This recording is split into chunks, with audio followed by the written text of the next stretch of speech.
अगर आप अपने बॉडी के एक सेल को देखें और इसे आप एक बैक्टीरिया के साथ कंपेयर करें, मैं सिंपलेस्ट फॉर्म में इसे ड्रॉ कर रहा हूँ। अगर आप एक बैक्टीरिया के साथ इसे कंपेयर करें आपके अपने सेल को, तो इसमें आप बहुत सारे डिफरेंसेस पाएंगे, बहुत सारे इंटरेस्टिंग डिफरेंसेस। जैसे कि आपका जो जेनेटिक मटेरियल है, जिसे कि हम डीएनए कहते हैं, वो जेनेटिक मटेरियल एक कवरिंग से घिरा हुआ है। इसका एक कवरिंग होता है, एक मेम्ब्रेन से ये घिरा हुआ होता है और इसे हम न्यूक्लियर मेम्ब्रेन कहते हैं। और इस पूरे पार्ट को जब ये घिरा हुआ हो गया मेम्ब्रेन से, तो ये एक अलग सा, एक डिस्टिंक्ट सा एक ऑर्गेनल हो गया, इसे हम न्यूक्लियस कहते हैं। ये डीएनए जो है ये बैक्टीरिया में भी होता है, लेकिन इंटरेस्टिंगली इसमें कोई कवरिंग नहीं होता है, इसमें कोई कवरिंग नहीं होता है। तो इस वेग सा रीजन को हम न्यूक्लियोइड कहते हैं। तो ये एक बहुत ही फंडामेंटल सा डिफरेंस हो गया इन दोनों के बीच, आपके एक सेल और बैक्टीरिया के बीच। एक और इंटरेस्टिंग बात है, जो डीएनए आपका है ये ओपन है, इसका दो एंड होता है, एक एंड यहां पर, दूसरा एंड यहां पर, दो एंड है, डिस्टिंक्ट एंड्स है। लेकिन बैक्टीरिया के केस में ये ओपन नहीं होता है, बल्कि ये क्लोज्ड होता है। तो ये एक सर्कुलर सा डीएनए होता है, इसका कोई ओपन एंड नहीं होता है। तो इसके पास जो है सर्कुलर डीएनए होता है, circular DNA without any covering. और आपके पास जो डीएनए है, इस डीएनए में दो ओपन एंड्स है। तो ये कुछ बेसिक सा डिफरेंस हो गया, और भी बहुत सारे डिफरेंसेस हैं, लेकिन इस वीडियो के लिए यही काफ़ी है। इस तरह के सेल्स को, जिसमें कि बहुत प्रिमिटिव टाइप का सेल है, जो बहुत पुराना टाइप का सेल है, इसे हम प्रोकैरियोटिक सेल्स कहते हैं। प्रोकैरियोटिक सेल कहते हैं। और इस तरह के सेल्स को, जो कि आपके मेरे अंदर है, इस तरह के सेल्स को हम यूकैरियोटिक सेल्स कहते हैं। Karyotic cell. जिस तरह का क्रिएचर प्रोकैरियोटिक सेल से बना हुआ होता है उसे प्रोकैरियोट्स कहा जाता है। सो प्रोकैरियोट्स। और जो कि यूकैरियोटिक सेल से बना हुआ क्रिएचर है उसे हम यूकैरियोट्स कहते हैं। तो देखिए, इस धरती पे जो पहले अपीयर किया वो प्रोकैरियोटिक सेल था। बैक्टीरिया, आर्किया वगैरह इस धरती पे पहले आया, लगभग 4 बिलियन ईयर्स अगो।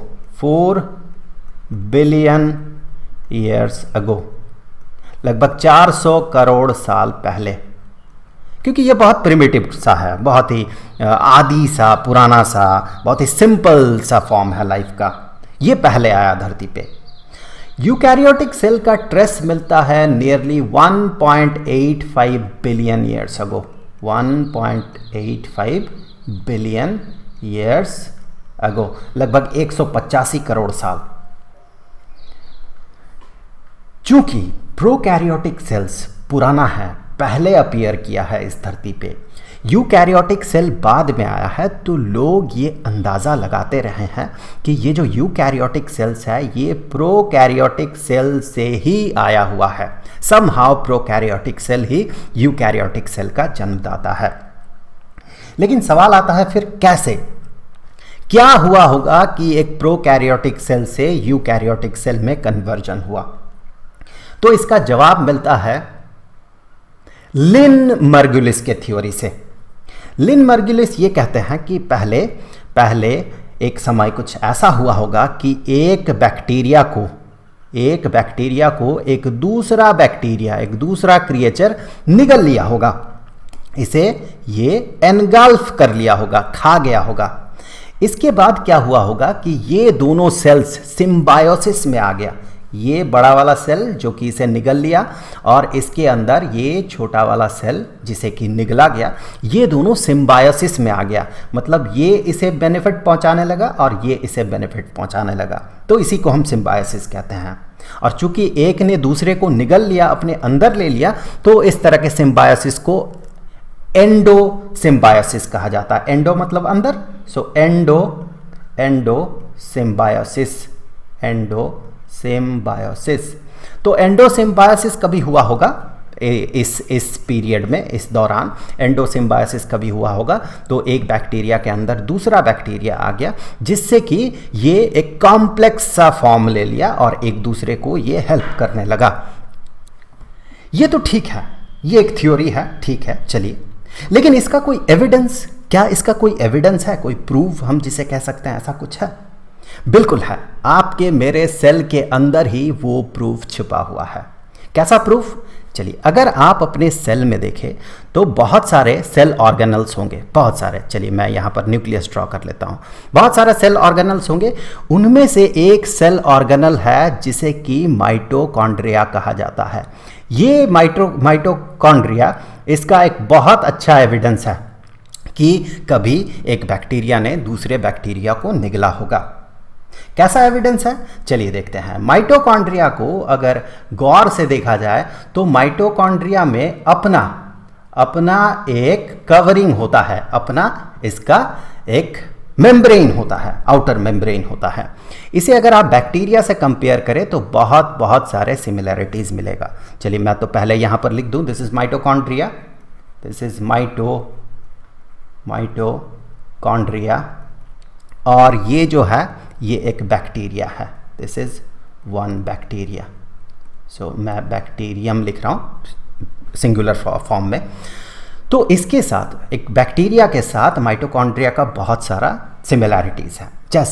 जैसे कि बैक्टीरिया का अपना मेम्ब्रेन होगा और माइटोकॉन्ड्रिया का भी अपना मेम्ब्रेन है। सो इन दोनों में मेम्ब्रेन होता है, अपना मेम्ब्रेन होता है। और साथ ही साथ जैसे कि हमने बात किया था कि इसका जो जेनेटिक मटेरियल है, इसका जो डीएनए है, ये क्लोज्ड डीएनए होता है, जिसे कि हम सर्कुलर डीएनए कहते हैं। सेम चीज़ माइटोकॉन्ड्रिया में मिलता है, भले ही थोड़ा छोटा हो, लेकिन यहाँ भी सर्कुलर डीएनए मिलता है। और ये बहुत इंपॉर्टेंट है कि माइटोकॉन्ड्रिया का अपना डीएनए होता है, अपना इसका डीएनए होता है, और वो भी सर्कुलर डीएनए होता है।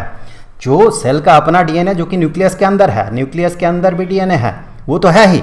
माइटोकॉन्ड्रिया का अपना डीएनए होता है और वो भी सर्कुलर डीएनए होता है, जो कि बैक्टीरिया वगैरह में दिखता है। तो ये तो एक तरह का सिमिलैरिटी हो गया बैक्टीरिया के साथ माइटोकॉन्ड्रिया का। और भी बहुत सारे सिमिलैरिटीज मिलते हैं, जैसे कि बैक्टीरिया रिप्रोड्यूस कैसे होता है, मतलब एक बैक्टीरिया से दूसरे बैक्टीरिया कैसा बनता है। सो रिप्रोडक्शन में भी सिमिलैरिटीज़ है। एक बैक्टीरिया ये स्प्लिट हो जाता है दो हाफ्स में स्प्लिट हो जाता है और इस तरह से ये रिप्रोड्यूस करता है। माइटोकॉन्ड्रिया के केस में भी वही होता है। एक माइटोकॉन्ड्रिया ये भी स्प्लिट होता है, दो हाफ्स में ये स्प्लिट होता है और दो माइटोकॉन्ड्रिया बनता है।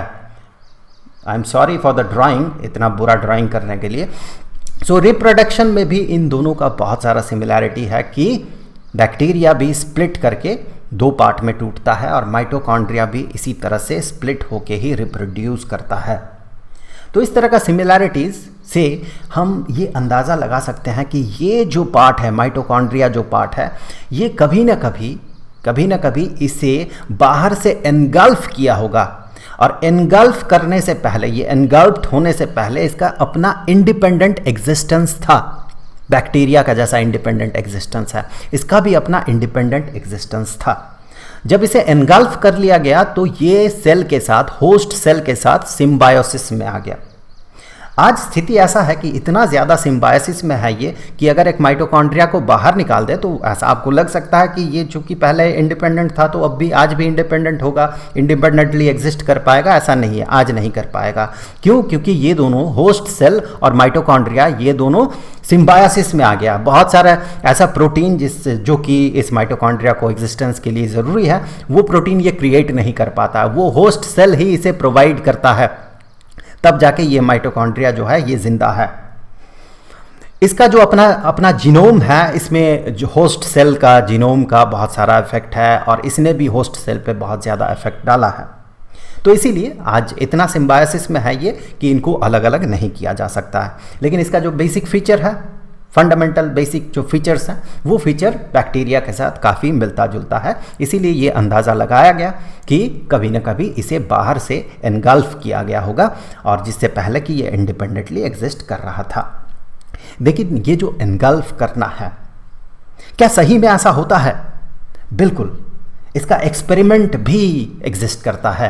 वो एक्सपेरिमेंट उसे कंडक्ट किए थे एक साइंटिस्ट क्वांग जियोन ने। बड़ा ही इंटरेस्टिंग एक्सपेरिमेंट है कि बहुत सारे अमीबा को इन्फेक्ट किया गया। इसे इन्फेक्ट किया गया किससे? इसे इन्फेक्ट किया गया एक्स बैक्टीरिया से, एक तरह का बैक्टीरिया जिसे कि एक्स बैक्टीरिया नाम दिया गया। सो इस एक्स बैक्टीरिया से अमीबा को इन्फेक्ट किया गया, बहुत सारे अमीबा को इन्फेक्ट किया गया। Let me right here x bacteria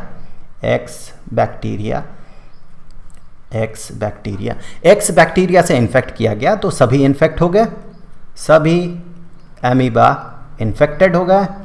इनमें से बहुत सारे अमीबा मर गए। इन्फेक्शन के बाद लेट्स से बहुत सारे अमीबा मर गए, लेकिन कुछ ना सरवाइव करने लगा। तो ये अमीबा, एग्जाम्पल के हिसाब से ये अमीबा ये सरवाइव कर गया। अब सरवाइव कर गया, कैसे सरवाइव कर गया? क्योंकि ये जो बैक्टीरिया है ये इसे हार्म नहीं पहुंचा रहा है, क्षति नहीं पहुंचा रहा है, बल्कि ये इसके अंदर जाके सिम्बायोसिस में आ गया। ये दोनों सिम्बायोसिस में आ गया। सिम्बायोसिस में आ गया, इसका प्रूफ क्या है? इसका भी प्रूफ मिलता है इस एक्सपेरिमेंट में। इसके बाद क्या किया गया? जो जिंदा बचा रह गया अमीबा है उनको एंटीबायोटिक्स दिया गया, उन्हें दिया गया एंटीबायोटिक्स। ये एंटीबायोटिक्स इन एक्स बैक्टीरिया को मारने के लिए था, एंटीबायोटिक्स दिया गया। जब एंटीबायोटिक्स दिया गया, ये एंटीबायोटिक इन एक्स बैक्टीरिया को ख़त्म कर दिया, मार दिया। और ऐसा होते साथ ये अमीबा भी मर गया। क्यों मर गया? क्योंकि ये अमीबा और एक्स बैक्टीरिया सिम्बायोसिस में आ गया था। एक्स बैक्टीरिया मरते साथ ये अमीबा भी मर गया। तो ये जो एक्सपेरिमेंट है जो कि क्वांग जियोन ने किया था, ये एक्सपेरिमेंट हमें बताता है कि ये भी पॉसिबल है जो कि लिन मर्गुलिस ने कहा था कि एक बैक्टीरिया को दूसरे बैक्टीरिया ने निगल लिया होगा, उसके बाद एंडोसिम्बायोसिस हुआ होगा जिससे कि यूकैरियोटिक सेल्स बना होगा। और इसका जो प्रूफ है, जो एविडेंस है, ये हमें माइटोकॉन्ड्रिया जैसे सेल ऑर्गेनल में मिलता है। माइटोकॉन्ड्रिया अकेला सेल नहीं है जिससे कि इसका एविडेंस मिलता हो, ऐसे और भी बहुत सारे ऑर्गेनल्स है। जैसे कि पेड़ में क्लोरोप्लास्ट हो गया, वो भी एक ऐसा ऑर्गेनल है जिसका कि आप कह सकते हैं माइटोकॉन्ड्रिया जैसा एक इंडिपेंडेंट सा उसका एग्जिस्टेंस है। लेकिन इसका मतलब ये नहीं है कि उसे बिल्कुल अलग कर दे तो वो इंडिपेंडेंट सेल की तरह आज जी सकता है, क्योंकि वो सारे सिम्बायोसिस में आ गए हैं।